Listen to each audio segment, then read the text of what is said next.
Hi friends, welcome to learn and enjoy Inner Wheel. आज हम बात करेंगे प्रोटोकॉल्स की। इनरव्हील में कुछ प्रोटोकॉल्स होते हैं जिन्हें हम आज यहाँ डिस्कस करने वाले हैं। हम शुरुआत करते हैं क्लब लेवल के प्रोटोकॉल से।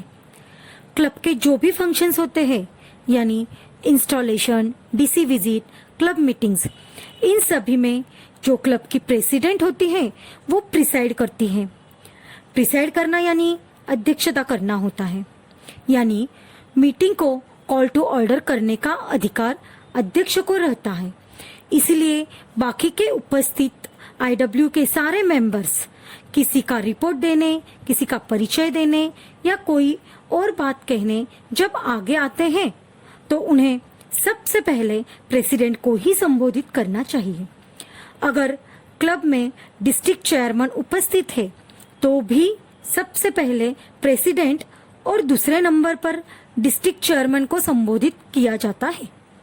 अगर क्लब में डिस्ट्रिक्ट चेयरमैन और एसोसिएशन चेयरमैन दोनों भी उपस्थित है तो पहले क्लब प्रेसिडेंट, फिर एसोसिएशन प्रेसिडेंट और फिर डिस्ट्रिक्ट चेयरमैन को संबोधित किया जाता है। जब क्लब में डिस्ट्रिक्ट चेयरमैन उपस्थित है और चीफ गेस्ट बनने का मान उन्हें ही मिलना चाहिए है, किसी अन्य को चीफ गेस्ट करके आमंत्रित नहीं करना चाहिए, वह उचित नहीं होता है। वैसे ही डिस्ट्रिक्ट के फंक्शंस में जहां डिस्ट्रिक्ट चेयरमैन प्रिसाइड करती है वहां उन्हें सबसे पहले संबोधित किया जाता है और एसोसिएशन प्रेसिडेंट अगर उपस्थित है तो चीफ गेस्ट बनने का मान उन्हें दिया जाता है। अन्य गेस्ट को स्पीकर के रूप में मान देने की प्रथा है। रोटरी के डिग्नेटरीज अगर उपस्थित है तो पहले इनरव्हील के डिग्नेटरीज और फिर बाद में रोटरी के डिग्नेटरीज को संबोधित किया जाता है। अगर रोटरी के गवर्नर के स्पाउस उपस्थित है यानी उनके जीवन साथी तो उन्हें भी ससम्मानित मान मेहमानों के साथ बिठाया जाता है। डिस्ट्रिक्ट चेयरमैन को रिसीव करने के लिए क्लब की प्रेसिडेंट का होना आवश्यक है। वैसे ही एसोसिएशन प्रेसिडेंट को रिसीव डिस्ट्रिक्ट चेयरमैन और क्लब की प्रेसिडेंट करते हैं। आईआईडब्ल्यू प्रेसिडेंट को रिसीव करने के लिए एसोसिएशन प्रेसिडेंट और डिस्ट्रिक्ट चेयरमैन का होना आवश्यक है।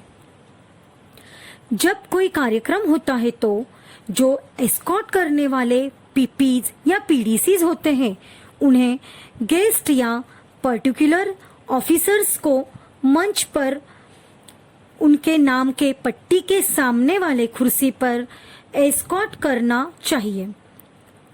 अब बात आती है करस्पॉन्डेंस की। करस्पॉन्डेंस के लिए हम यही रूल फॉलो करते हैं। क्लब से डिस्ट्रिक्ट, डिस्ट्रिक्ट से एसोसिएशन और एसोसिएशन से इंटरनेशनल इनरव्हील। कोई भी ऑफिशियल कम्युनिकेशन, यह जो लाइन ऑफ कम्युनिकेशन है इसे बाईपास किया नहीं चाहिए।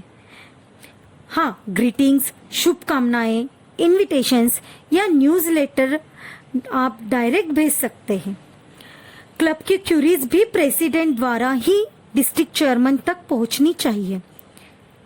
मुझे आशा है कि यह छोटी छोटी परंतु महत्वपूर्ण बातें याद रखने से आप प्रोटोकॉल ब्रेक नहीं करेंगे और प्रोटोकॉल ब्रेक करने से बच सकते हैं। धन्यवाद।